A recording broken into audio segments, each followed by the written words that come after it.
So it's a new episode, and today I want to talk about our sensors or test kits, as you want to call it. Now here we have a big test kit. Come out of your little house. Yes. Thank you.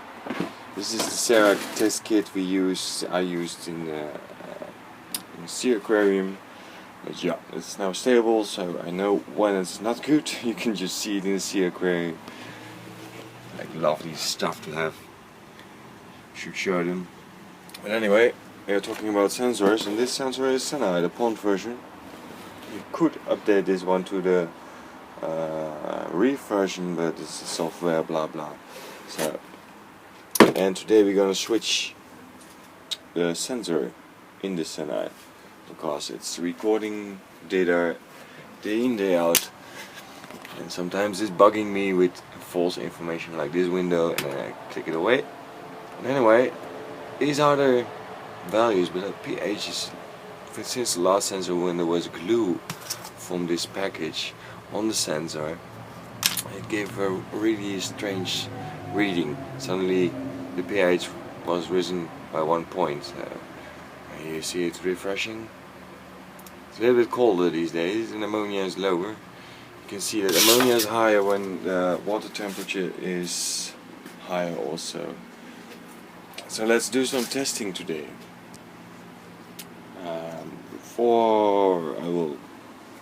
Let's do this first. I will switch the seneye chip. Then I will perform some chemical tests, so we can see with our eyes, not with a sensor on a computer with this data, but pure by coloring it in. With chemical coloration, you can see how much is in there with some molarity and stuff, and yeah. Scheikunde, we call it in Holland. Yeah. So let's change chip. Now, let's take a tour to the seneye. It's been connected by a laptop, goes to USB down into this orange tube into over there, so we don't fall over it. Unplug it, and the strange stuff that will happen. Yeah, it should go somewhere here up ground, but anyway, yeah, here it is. The cable goes back, and we have here the seneye, and it goes here into the tank. Now let's show you how it looks like. This is the seneye at the moment. The chip is, as you can see, I need a new chip. Oh, he says. Gives also alarm bells. The pH is too high, or the ammonia is too high, or the temperature is too high. But yeah, when it's in the water you cannot see it, but online you can. So let's unpack this thing. So I have to have 2 hands free to do this, otherwise it will fall into the water parts, and then you have to scoop it out, and that's a hell of a problem. You don't want that to happen. So let's put this safe here. It won't fall into the water. You have to remove this black part of it. You can see it. It's white, black. A little bit more on the screen, so people can see it without my hands in front of it. So, and this is the inside of the sensor. You have some holes to guide the water through, some channels, and it streams past the filter. There's our 3 light sensors that will give a bleep, and there's a chip inside that will change color by different values of pH or ammonia. At this moment they will perform an update. I'm hoping soon. It's just like with smartphones. These cameras can take a photo of your skin and calculate heart pressure or something like that. oxygen content. It's a really fancy way to measure stuff. And a light sensor in here, like this one. Can I show you on the camera? Yeah, light sensor. It can capture lux, the amount of light intensity, the power ratio, stuff like that. But only if you have the reef version. But yeah. So let's take a new chip. It needs to soak for 24 hours before it can be used. Well, you can also do it in the seneye soak.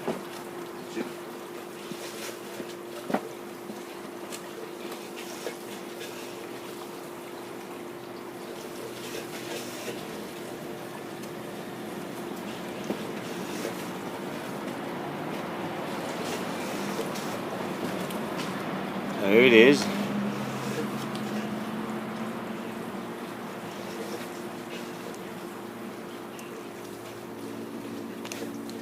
I hope this version is not glued to the back of the chip, and it looks like it is.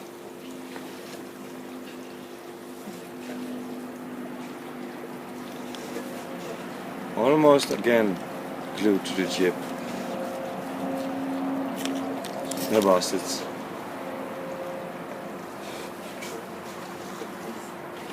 Now we'll let it soak it in for a few moments, for a day, a few moments. Here goes the new chip. It's a fresh one compared with this one. You have to change chips because they will deteriorate and give false readings, blah blah. So we see what this chip will do for us this month and what the readings will be.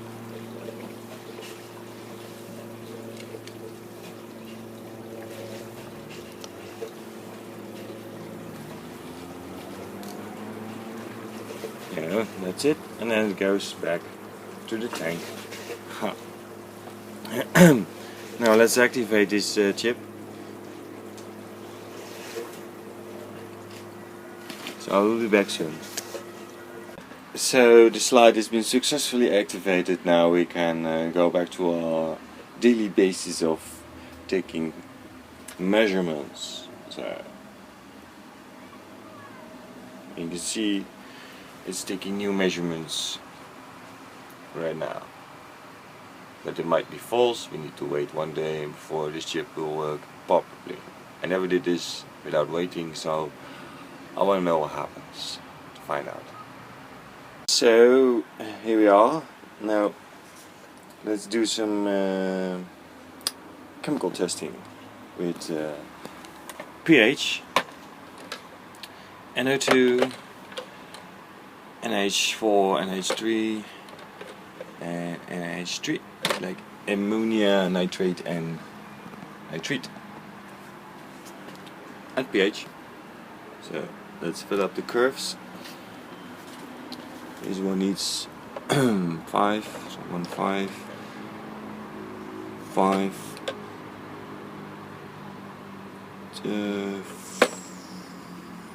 10, and this one needs 10, 2. Okay. And the new sensor is also kicking in. It gives a totally different reading, lower pH. So yeah, here you have it. So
more.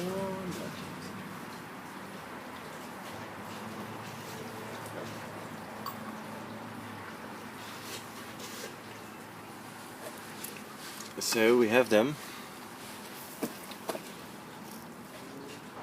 Okay, let's do some fencing testing. Let's start with the S1, the NO3, ammonia. We need at the right of this one. You go over there, you go here. We got 6 drops. 1, 2, 3, 4, 5, 6.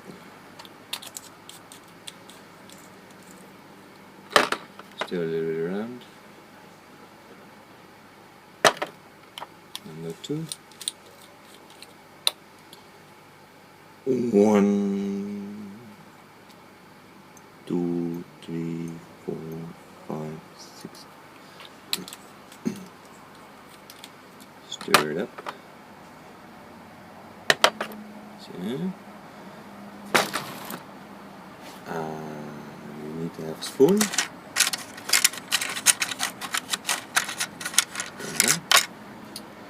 A little spoon, a small spoon, I don't know. We got some powder here.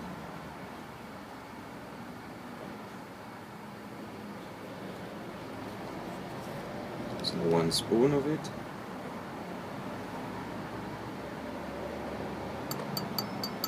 That's enough.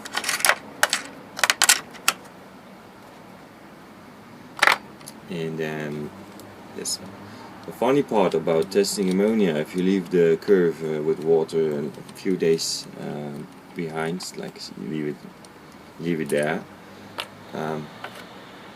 you can see that the coloration is totally going away. I see 1, 2, 3, 4, 5, 6. So that can mean that maybe the ammonia has been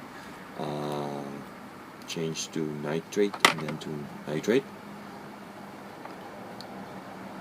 So if this is the first color, we need to wait for 5 minutes more, and then we wait.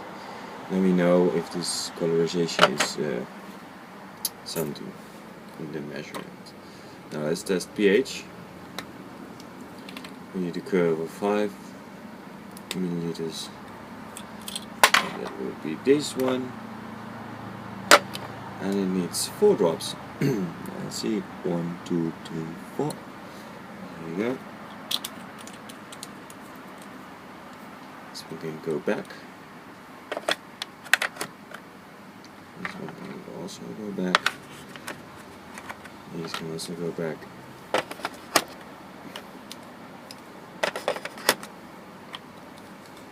It's always nice to keep your test kit clean, so you don't mess up.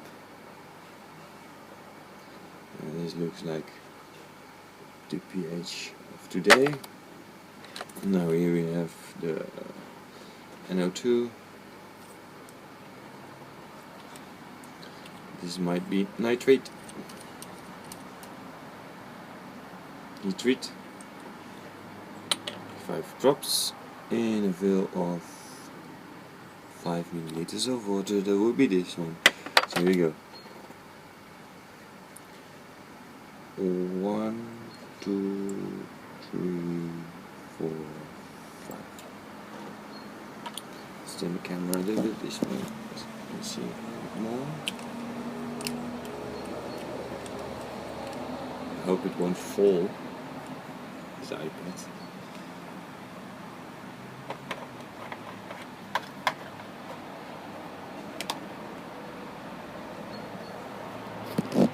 Hold your ground.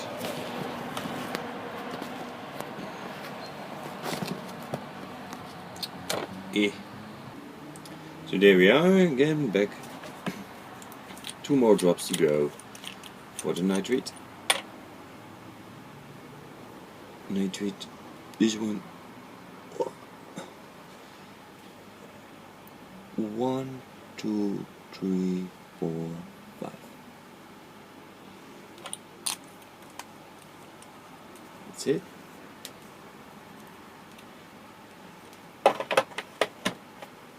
Shake it. Then we have the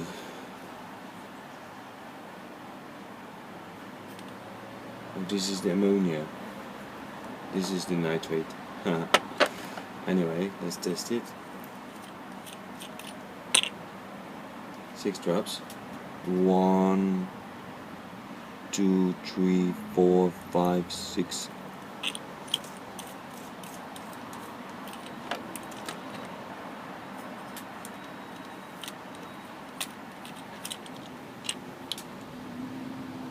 One, 2, 3, 4, 5, 6.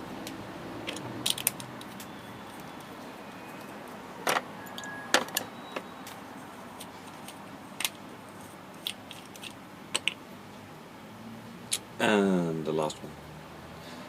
1, 2, 3, 4, 5, 6. There was it. Now we need to shake it, stir it a little bit up, and then we will see what the results will be. Now it looks like the first test result of the pH is like 7.5. So it's not the 8.